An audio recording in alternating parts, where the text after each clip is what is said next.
Bueno, gloria a Dios. Bienvenidos todos los que ya estamos presentes en este lugar, y usted que está conectado desde su lugar, pues le damos también la más calurosa bienvenida. Este día jueves, como todos los jueves, estudiamos la palabra del Señor y por ahora estamos con las cartas pastorales. Pablo escribe a Timoteo 2 cartas, a Tito 1 carta y a Filemón. Y estas cartas pastorales las estamos estudiando bajo el lema general, Manual para el Servicio y el Ministerio Cristiano.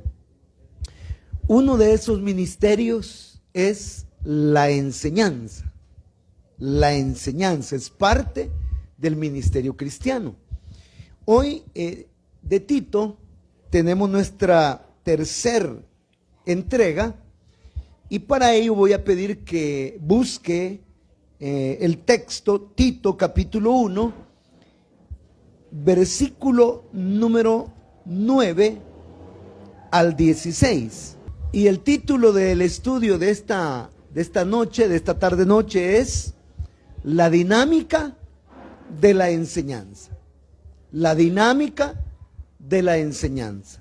Dice de la siguiente manera: retenedor de la palabra fiel, tal como ha sido enseñada, para que también pueda exhortar con sana enseñanza y convencer a los que contradicen. Porque hay muchos contumaces, habladores de vanidades y engañadores, mayormente de la circuncisión, a los cuales es preciso tapar la boca, que trastornan casas enteras, enseñando por ganancia deshonesta lo que no conviene. Uno de ellos, su propio profeta, dijo: los cretenses, siempre mentirosos, malas bestias, glotones, ociosos. Este testimonio es verdadero, por tanto, repréndelos duramente para que sean sanos en la fe, no atendiendo a fábulas judaicas ni a mandamientos de hombres que se apartan de la verdad. Todas las cosas son puras para los puros, mas para los corrompidos e incrédulos nada les es puro, pues hasta su mente y su conciencia está corrompida. Profesan conocer a Dios, pero con los hechos lo niegan, siendo abominables y rebeldes, reprobados en cuanto a toda buena obra. Padre que estás en los cielos, suplicamos, Señor, que tengas a bien derramar sobre tu pueblo la santa unción de tu Espíritu, el cual te pedimos tome esta palabra y acomode lo espiritual a lo espiritual. Que nuestra carne, Señor, se someta a tu palabra y que la vida en el Espíritu brille en nosotros. Padre glorioso, háblanos y enséñalo, lo suplicamos en el nombre de Jesús. Amén y amén. Puede tomar su asiento. Cuando, hermanos amados, decimos la dinámica de la enseñanza, estamos diciendo que tiene la enseñanza una forma de operar, una forma de cristalizar beneficios en nuestra vida. No toda la enseñanza, lamentablemente, al final se aprovecha. Por eso es que hay versículos en la palabra que usan expresiones bastante duras, como el hecho de tirar perlas. ¿A quiénes dice la palabra? A los cerdos. Es decir, que a veces uno tira perlas, pero ¿y un cerdo qué va a hacer con una perla? Denle unas cuantos gramos de oro al siervo de Dios, David, vea que es orfebre, y él inmediatamente le hace un anillito, una cadena, una joya. Pero un cerdo, ¿qué va a hacer un cerdo con las perlas? No hace nada. También dice, aunque majes al necio en un mortero, no se quitará de él su necedad.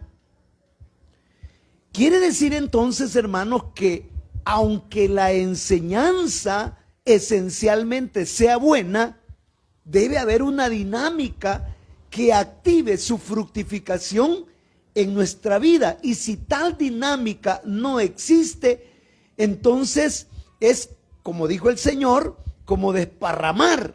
El que conmigo no recoge, dijo, desparrama. O como dice nuestro dicho común, esto se me fue como agua entre los dedos. Y fíjense cómo es esta situación. Conocemos y sabemos que, bendito Cristo, existen pastores, iglesias, ministerios que tienen excelentes programas de enseñanza. Enseñan la palabra.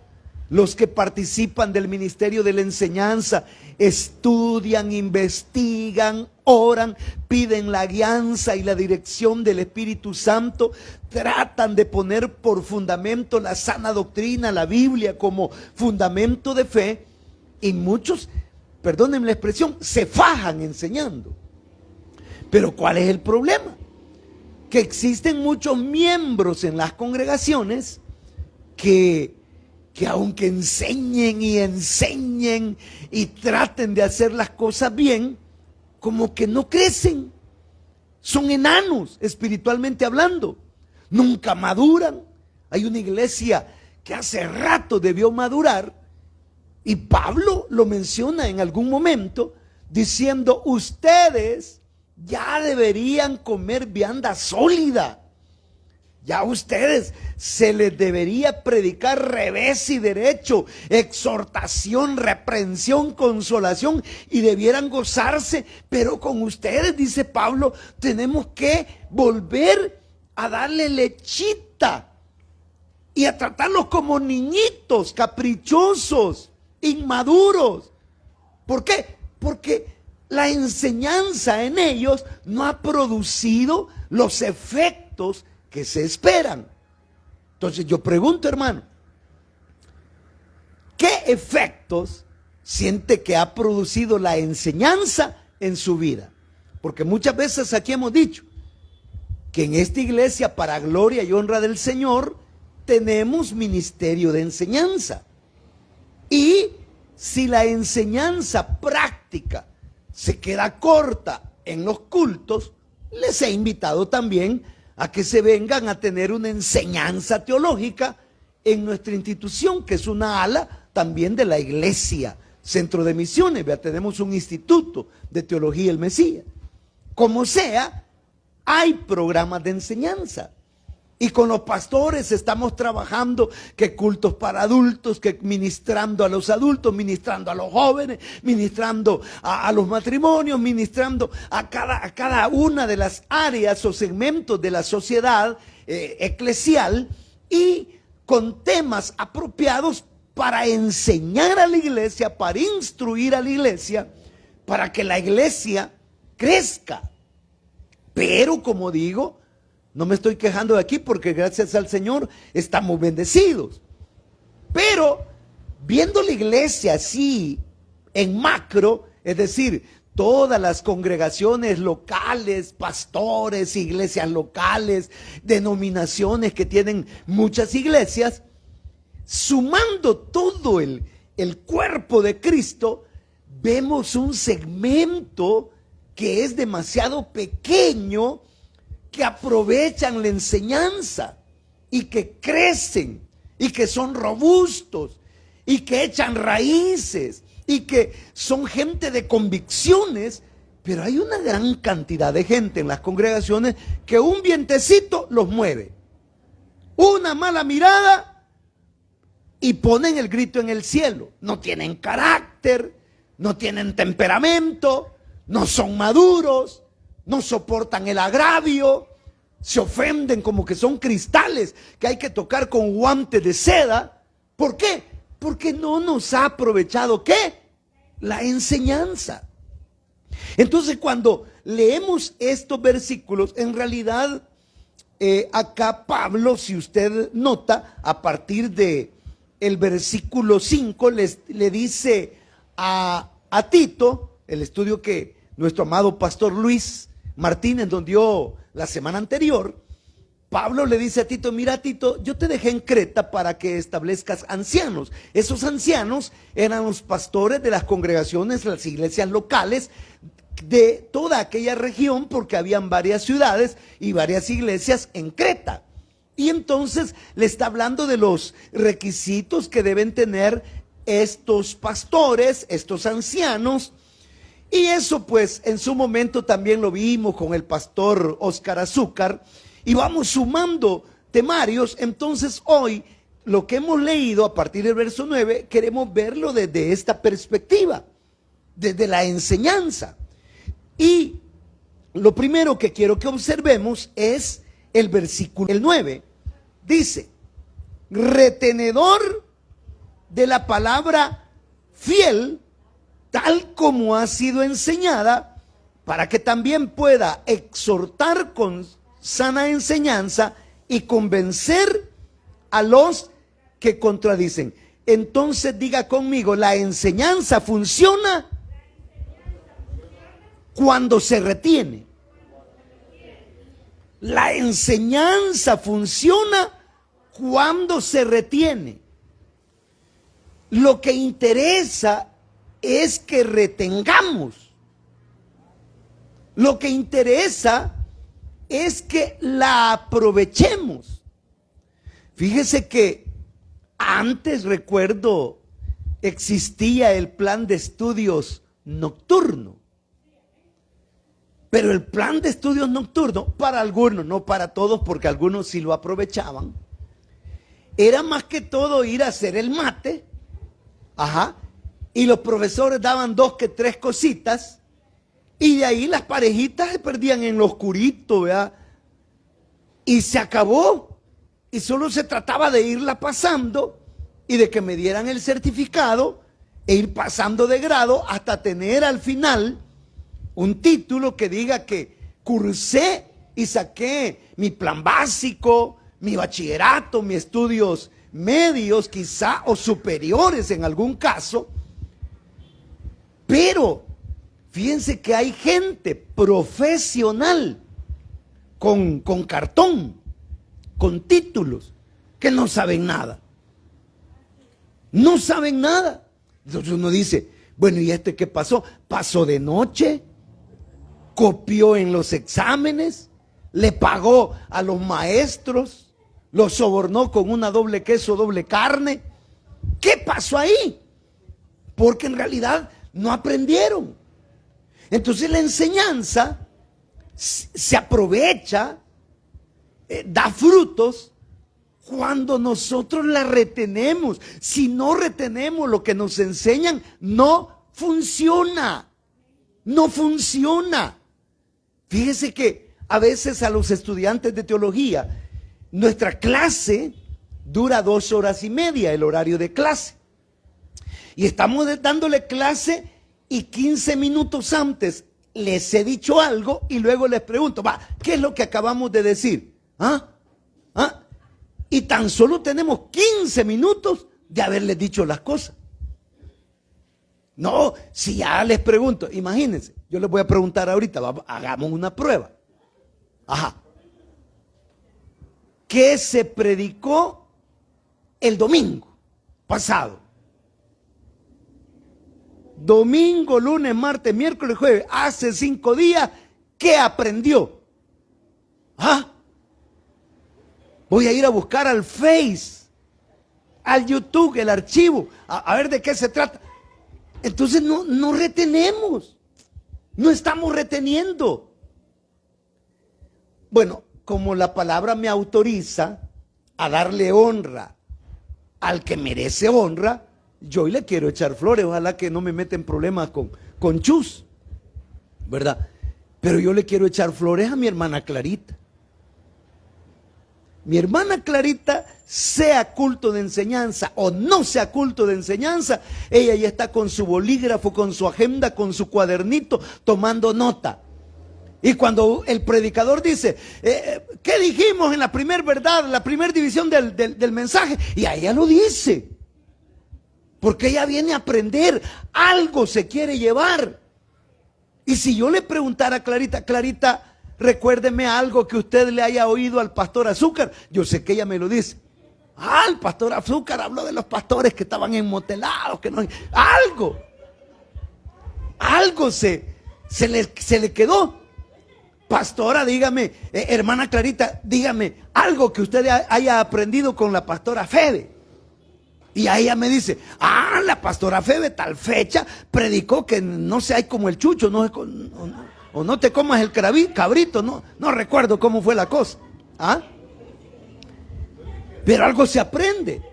Y el pastor Luis, ese no me acuerdo. Ajá. ¿Cuál es el punto? Que usted debe desarrollar un compromiso para retener. Retenga. Dígale que está a la par. Sampe le iba a decir, pero no lo voy a decir. Tóquele hacia el hombre y dígale, siervo de Dios, sierva de Dios, retenga. Dígale. Retenga. Hay que retener la palabra. Hay que atesorar la palabra. Si aquí dice, mire qué lindo, dice, retenedor de la palabra fiel, porque cuando se retiene dice, exhorta, enseña y convence. Diga conmigo, exhorta, enseña y convence. ¿Qué quiere decir eso? Que cuando usted se compromete a retener la palabra lo exhorta y produce en usted una decisión de consagrarse, de entregarse y de servir. Enseña, dice, quiere decir que usted, si se compromete con Dios, si es retenedor de la palabra, usted aprende, poco a poco usted aprende. Yo, sinceramente, a veces me siento raro, porque en mis clases, algunos de los estudiantes me dicen, no hombre, ¿usted cuánto sabe? Y yo siento que estoy en pañales. Y yo cuando oigo a otros grandes maestros de la Biblia, yo digo, algún día voy a llegar a ese nivel de manejar versos de memoria y citar teólogos o compendios o manuales o comentarios. Pero a mí ya las neuronas no mucho, ¿verdad? Con todo me esfuerzo por retener. Fíjese que se dice a veces en las dinámicas de los cultos, ¿va? Hermanos amados, este culto es una fiesta y tenemos algo sorpresa. Queremos darle un premio al que cite 3 versículos de memoria. ¿Cuál? Verso de memoria. Dígame el verso de memoria. Y le ponen el micrófono. Al que madruga Dios le ayuda, a Dios rogando y con el mazo dando, más vale un pájaro en mano que ciento volando. Esos no son versos, hermano. No, una hoja no se mueve, eso no es bíblico. Que lo decimos, no se mueve una hoja, si no es la voluntad de Dios, no está en la Biblia. Entonces, ¿cuál es el punto? El punto es que nos hemos olvidado de retener. Retenga. Pero ¿cuál es el problema? Que para retener necesito comprometerme. Para retener debo esforzarme. Para retener debo invertir fuerza, tiempo, motivación. Debo invertir todo para poder retener. A mí me gustaba ver a una de mis hermanas cuando le dejaban, o más bien cuando al siguiente día era día de exámenes. Yo la veía repasando en los cuadernos y ya era noche. Y mi madre le decía, hija, acostate. Ay, Dios, ya me voy a acostar, es que tengo que estudiar mañana, tengo exámenes. Y ahí estaba esforzándose, abría los ojos, se le ponían chinitos y los volvía a abrir y se levantaba y daba vuelta y volvía a leer. Ese es el esfuerzo que hay que hacer. ¿Para qué? Para retener. Es que a mí me cuesta aprenderme un verso bíblico. Es que no se esfuerza.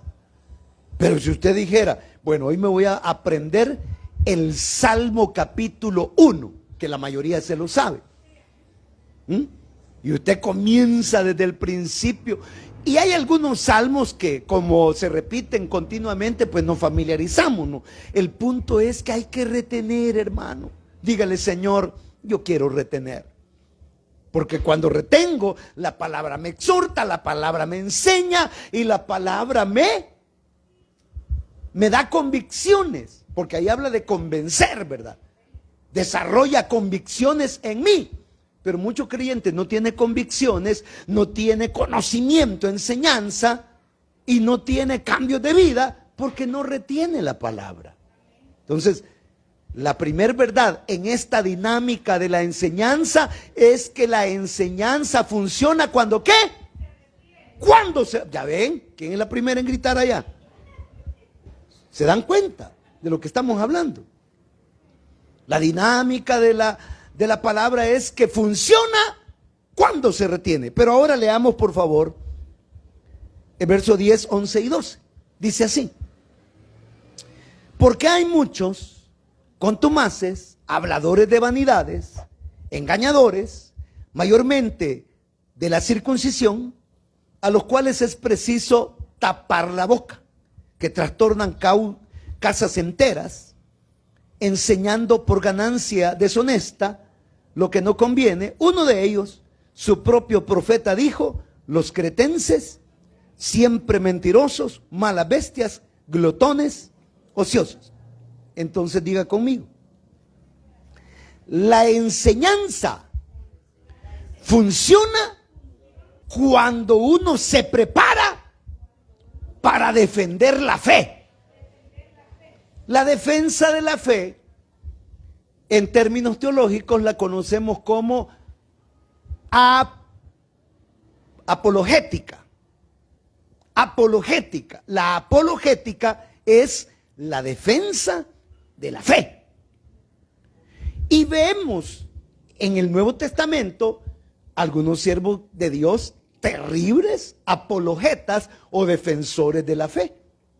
Imagínense la manera magistral, extraordinaria de Esteban al enfrentarse al mundo fariseo judío en el capítulo 7 de Hechos, y hace un recuento histórico de la nación, mencionando pactos, promesas, tiempos, edades. Quiere decir que este hombre manejaba. En el capítulo 18 de Hechos aparece Apolos, que algunos dicen que de él se deriva la palabra apologética, porque Apolos dice que refutaba públicamente a los herejes o a los torcidos, y él se había preparado para refutar, para combatir. Se había preparado para combatir. Y Pablo, cuando le escribe a Timoteo, también le dice: mira, en los postreros días se levantarán falsos maestros, que habrá falsa doctrina. El Espíritu dice claramente que vendrán falsos maestros, espíritus engañadores, doctrina de demonios, y comienza a enumerar una serie de cosas a las cuales o contra las cuales la iglesia se iba a enfrentar. Pero oiga, ¿cuántos dentro de la iglesia en realidad están preparados para refutar, para combatir las falsas enseñanzas? Es una locura. Fíjense que hace años vino aquí esa retorcedura llamada los encuentros. ¿Se acuerdan de? Para mí, maldición, ¿verdad? Ajá. Vino esa cosa de los encuentros y yo recuerdo pastores cristocéntricos, siervos de Dios que amaban la obra, que cayeron ahí redonditos. En esos días yo recuerdo que estaba visitando a un hermano que me había pedido que le ayudara en algunas áreas de la enseñanza, y de repente él como que se sintió incómodo conmigo y me dijo: mira, reunámonos. Nos reunimos en un lugar por ahí, Y me dice, mira, yo quiero ser honesto, yo voy a trabajar con los encuentros. Entonces yo le di mi manito y le dije, bueno, Dios te bendiga. Yo no estoy de acuerdo con eso, así es que yo hasta aquí te acompaño, que el Señor te guarde, ¿verdad? Le hice la porla y lo entregué a la perdición. Terrible, ¿no? Bueno, tiempo faltaría para hablar de todas las locuras, los atentados doctrinales y cómo la enseñanza encuentrista golpea los cimientos de la doctrina de la salvación. Faltaría tiempo, ¿no? El punto es que en ese tiempo, recuerdo, así como este amigo que yo menciono, hubo muchos pastores que cayeron redonditos. Otros cayeron redonditos con la doctrina de la prosperidad. Ese ha sido otro talón de Aquiles que se ha llevado una gran cantidad de siervos, entre ellos quizá uno que otro bueno. Los otros tenían que caer porque estaban entre nosotros, pero no eran de nosotros. Otra de las teologías que se levantaron es la teología de la liberación. Y en esencia la teología de la liberación dice que se debe hacer todo, se debe luchar por los pobres. Ese es el concepto.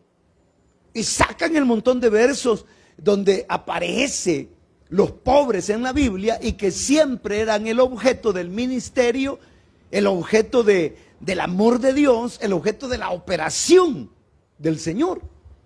Y yo no digo que no hay que tener programas sociales o tratar de bendecir, pero se meten tanto en esta cosa que unos salieron disparados involucrándose en marchas, en movimientos sindicales, en movimientos políticos partidarios y en una serie de cosas porque fueron arrastrados por esta teología de la liberación. ¿Me explico? Y así como esa, yo pudiera mencionar cantidad de lineamientos doctrinales que han aparecido, pero ¿dónde están aquellos siervos de Dios, siervas de Dios, que se paran firmes sobre un fundamento y dicen, no, no, no, la Biblia dice tal cosa, la Sagrada Escritura enseña tal cosa? El apóstol Pablo, el apóstol Pedro, el apóstol Santiago, el apóstol Juan, dicen así, dicen asá. No hay gente que quiera defender la fe. Y por eso la enseñanza no funciona. La enseñanza funciona. ¿Cuándo dije? No, la segunda. La enseñanza cuando nos preparamos para defender la fe. Preparémonos para defender la fe, hermano. No vaya a ser que hoy usted esté aquí y mañana vaya con una Biblia toda tergiversada y me encuentre y yo le diga, hermano, vamos al culto. No, hermano, ahorita voy para mi asamblea. Soy estudiante de la Biblia. Y Cristo no es Dios. Y el Espíritu Santo es algo así como la energía eléctrica. No es una persona. Y va a andar todo trastornado. Yo recuerdo que recién en el Evangelio había en El Salvador un movimiento de los Hare Krishna. Y había un diácono de la iglesia que iba en un bus. Y lo voy viendo allí en la Plaza Morazán, hermano. Refajado de un refajo naranja. Jare, jare, jare, jare. Todo aquello, mire, hermano. Y yo dije, bueno, ¿y este trastornado qué le pasó? No vaya a ser. He conocido líderes que después de estar predicando la palabra al frente de un pequeño rebaño, se regresaron a la Babilonia, a la gran ramera. ¿Cómo es eso? No es posible. ¿Pero por qué? Porque la enseñanza no funciona, o más bien, funciona cuando nos preparamos para defender la fe. Pero todo aquel que no tiene el compromiso de defender la fe, no le aprovecha de nada la enseñanza. Fíjense que yo no tengo miedo enfrentarme a cualquier religioso.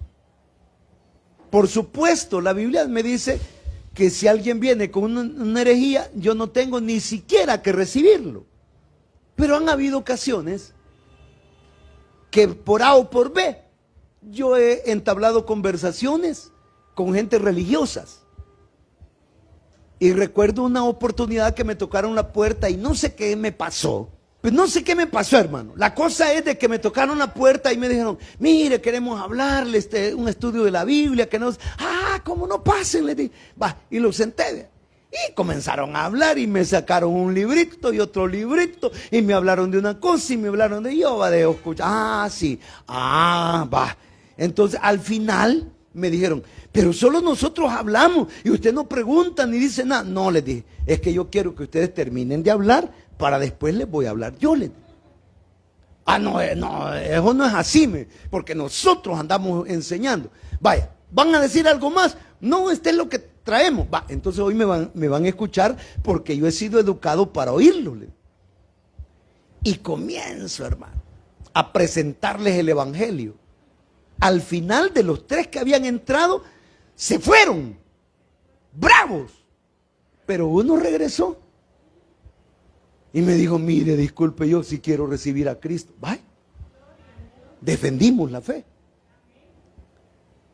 Pero a usted miedo me da decirle, mire, vaya a evangelizar al mormón, vaya a evangelizarme al gnóstico, o vaya a evangelizarme al alcohólico anónimo, porque al rato también si usted va para el grupo, en lugar de venir aquí. O sea, la idea es defender la fe. Entonces usted tiene que prepararse para defender la fe. Hay una razón para conocer doctrina, para conocer la palabra, para retener, para prestar atención, para ir aprendiendo. Y como lo hemos dicho, casi que en todos nuestros mensajes en esta iglesia, por lo menos aquí garantizo, en esta iglesia casi que en todos los mensajes algo se aprende.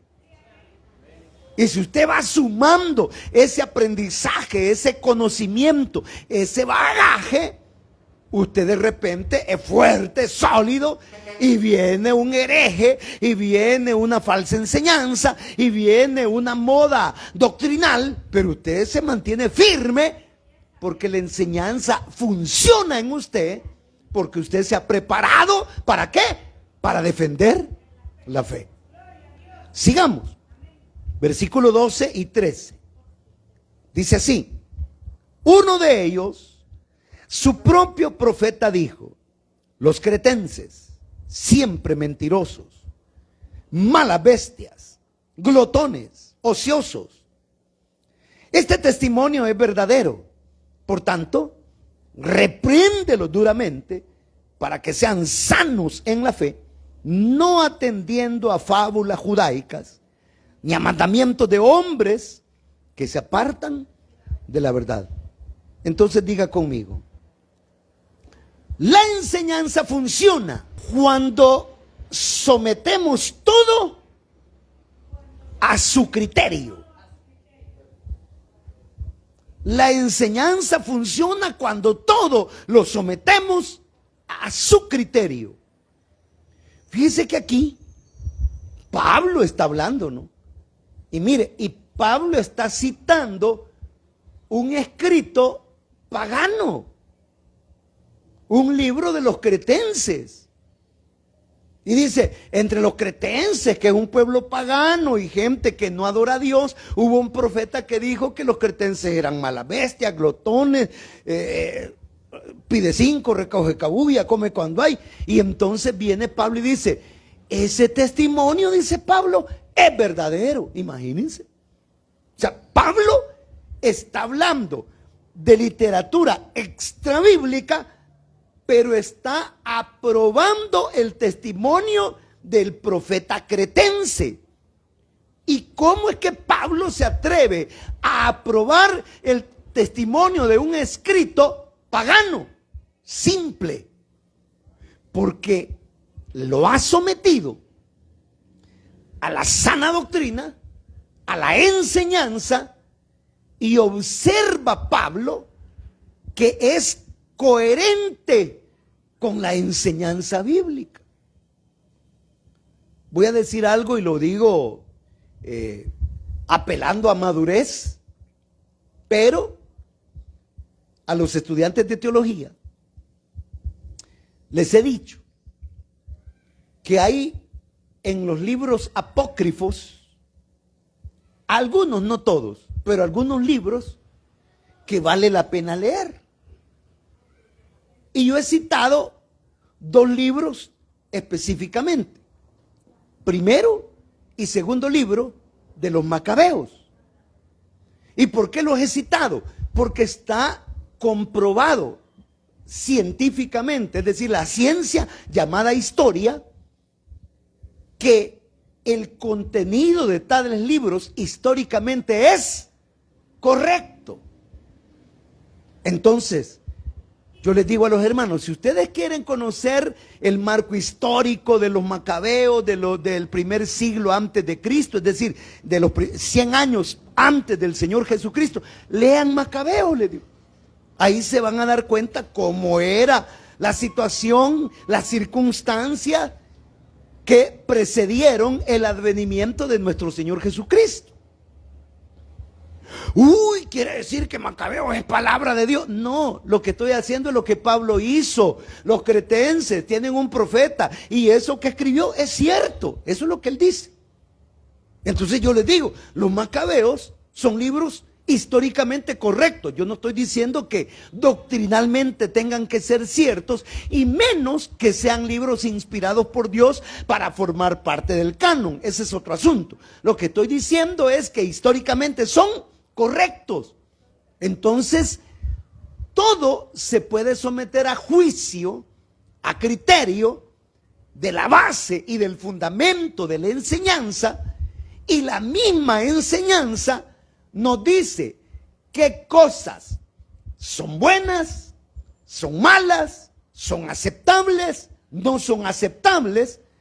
El punto es que la enseñanza es la que nos da el criterio. La enseñanza nos da el criterio. La enseñanza nos da el juicio. La enseñanza nos da el equilibrio para saber juzgar entre una cosa y otra y decir esto es razonable, esto no es razonable, esto es contrario, esto es a favor. ¿Me explico? Pero esa madurez y criterio no lo tenemos porque no nos ha servido la enseñanza. No nos hemos fajado en la enseñanza. Entonces el tercero, ¿cómo lo formulamos? La enseñanza funciona cuando sometemos todo a su criterio. O sea, al criterio de la doctrina y del fundamento que hemos aprendido por medio de la enseñanza. ¿Me explico? Y finalmente, verso 15 y 16. Todas las cosas son puras para los puros, mas para los corrompidos e incrédulos nada les es puro, pues hasta su mente y su conciencia están corrompidas.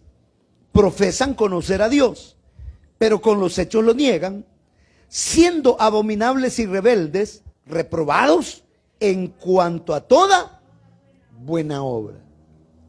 Entonces diga conmigo, la enseñanza funciona cuando dejamos que la palabra nos santifique. Usted puede leer Biblia y ser pícaro. Usted puede leer Biblia y andar pecadillos escondidos bajo la manga. Usted puede leer Biblia y vivir un evangelio de 2 caras. Una cara angelical, cristiana, evangelia, ministerial, Rivas Ministries Incorporation, ¿ah? Una cara. Y la otra cara totalmente contraria, ¿no? Fíjese que a los niños les gustaba antes una caricatura que salía, yo no le había sentido nunca, ¿no? Pero yo solo veía a los niños ahí viendo un tal Cat Dog. ¿Se acuerdan del Cat Dog? ¿Ah? De una punta era gato, de otra punta era chucho. Era perro. ¿Ah? Entonces, así hay gente metida en las iglesias cacdou. ¿Ah? Que de una punta son evangelios y de la otra punta son demonios. Ángeles por un lado y demonios por otra punta. Y entonces, y la enseñanza, pues. Y fíjese cómo es la cosa. Estaba yo jovencito, un poquito más joven que hoy. Quizá tenía mis 14, 15 años. Y estaba en un taller aprendiendo estructuras metálicas. Nunca aprendí. No serví para eso, porque un punto de soldadura y los ojos me amanecían terribles, ¿no? Pero lo que quiero decir es que en ese taller, el jefe era bolígrafo de primera, ¿no? No, hombre, ese. Pero conocía Biblia. Conocía Biblia. Y un día llegó un religioso y comenzaron a hacer algo así como un esgrima bíblico. Al final, el bolo le ganó al religioso. O sea, salió que conocía más Biblia que el otro. Y cuando el otro se fue, dijo, lo dejé pachito, dijo. Y cuando dijo lo dejé pachito, en la manito tenía ya su cerveza bien fría. Bueno, y entonces, pues, y el conocimiento, y la enseñanza. O sea, ¿de qué nos sirve si no nos transforma la vida? Si no nos cambia, si uno va a seguir siempre de pícaro, de picaflor, si uno va a seguir siempre de viejo rabo verde, si uno va a seguir siempre, hermano, escondiendo pecadillos, si uno va a seguir siempre teniendo dos caras. No, aquí dice, todas las cosas son puras para los puros. Más los otros que no son puros son corruptos, incrédulos, que tienen corrupta la mente y que tienen corrupta la conciencia, que dicen que conocen a Dios, pero con sus hechos lo niegan, son abominables, rebeldes, reprobados en todo. Va.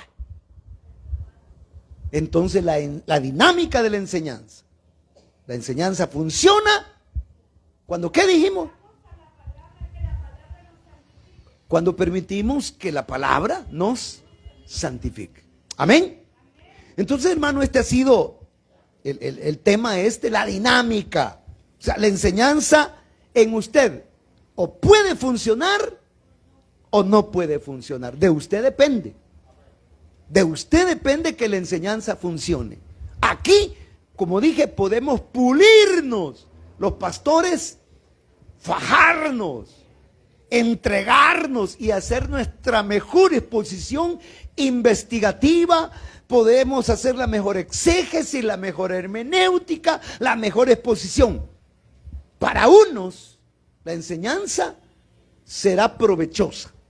Para otros, la enseñanza no servirá de nada.